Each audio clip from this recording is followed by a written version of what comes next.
This recording by J. Hall. The Wonderful Wizard of Oz by L. Frank Baum. Chapter 20.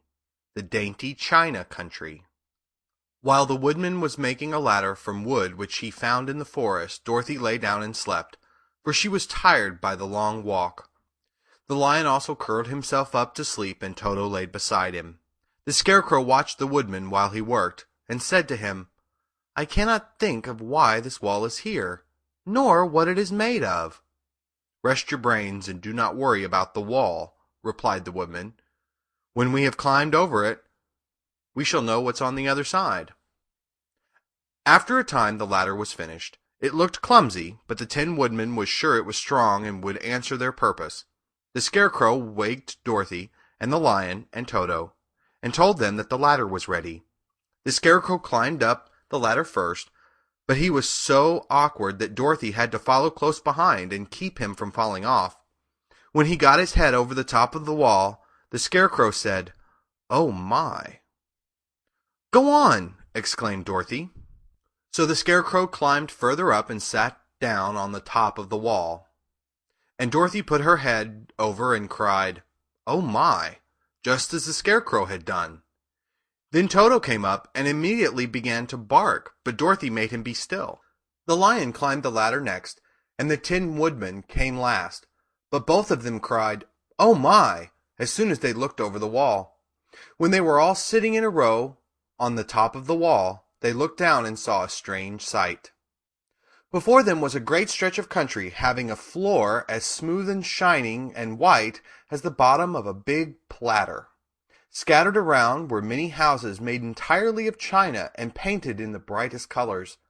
These houses were quite small, the biggest of them reaching only as high as Dorothy's waist.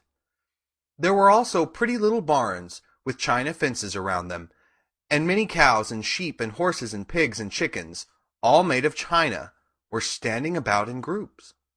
But the strangest of all were the people who lived in this queer country. There were milkmaids and shepherdesses, with brightly colored bodices and golden spots all over their gowns, and princesses with most gorgeous frocks of silver and gold and purple, and shepherds dressed in knee breeches with pink and yellow and blue stripes down them, and golden buckles on their shoes, and princes with jeweled crowns upon their heads, wearing ermine robes and satin doublets, and funny clowns in ruffled gowns, with round red spots upon their cheeks, and tall pointed caps.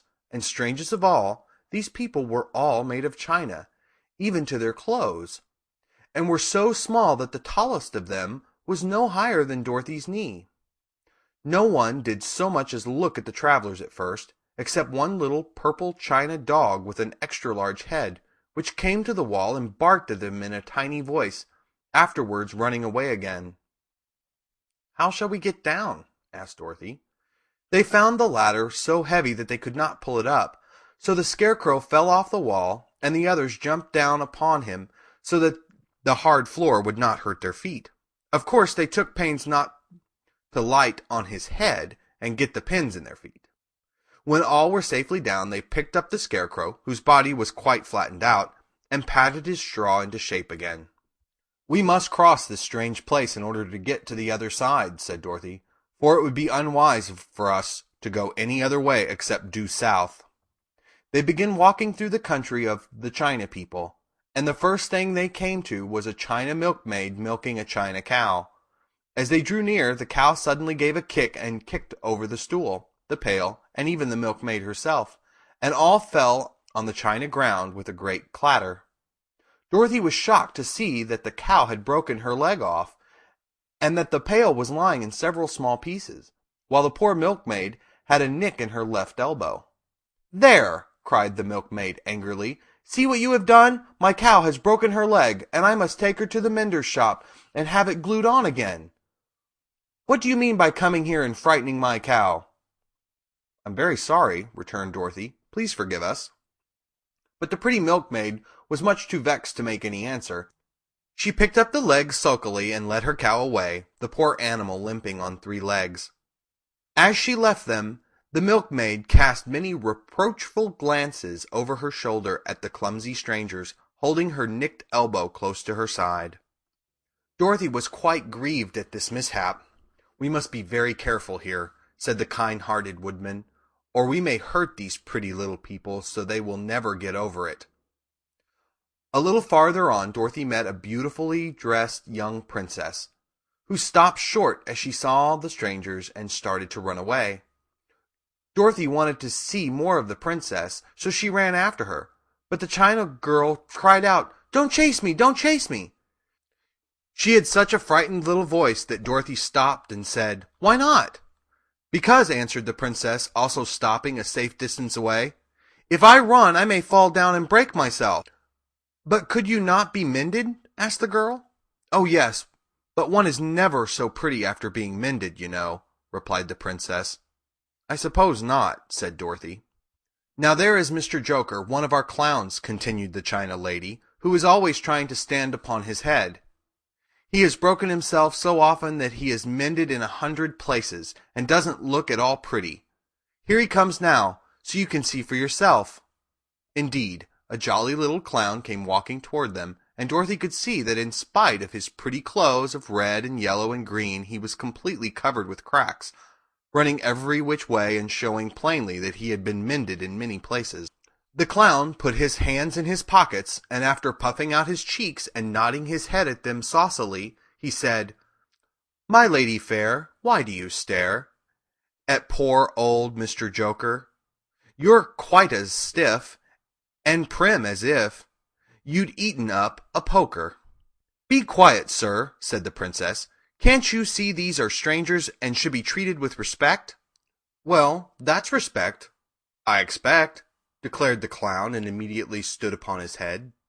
"Don't mind Mr. Joker," said the princess to Dorothy. "He is considerably cracked in his head, and that makes him foolish." "Oh, I don't mind him a bit," said Dorothy. "But you are so beautiful," she continued, "that I am sure I could love you dearly. Won't you let me carry you back to Kansas and stand you on Aunt Em's mantle? I could carry you in my basket." "That would make me very unhappy," answered the China princess. "You see, here in our country we live contentedly, and can talk and move around as we please. But whenever any of us are taken away, our joints at once stiffen, and we can only stand straight and look pretty. Of course, that is all that is expected of us when we are on mantels and cabinets and drawing-room tables, but our lives are much pleasanter here in our own country." "I would not make you unhappy for all the world," exclaimed Dorothy, "so I'll just say goodbye." "Goodbye," replied the princess. They walked carefully through the China country. The little animals and all the people scampered out of their way, fearing the strangers would break them, and after an hour or so the travelers reached the other side of the country and came to another China wall. It was not so high as the first, however, and by standing upon the lion's back they all managed to scramble to the top. Then the lion gathered his legs under him and jumped on the wall, but just as he jumped he upset a China church with his tail and smashed it all to pieces. "That was too bad," said Dorothy, "but really I think we were lucky in not doing these little people more harm than breaking a cow's leg in a church. They are all so brittle." "They are indeed," said the Scarecrow, "and I am thankful I am made of straw and cannot be easily damaged. There are worse things in the world than being a scarecrow." End of chapter 20.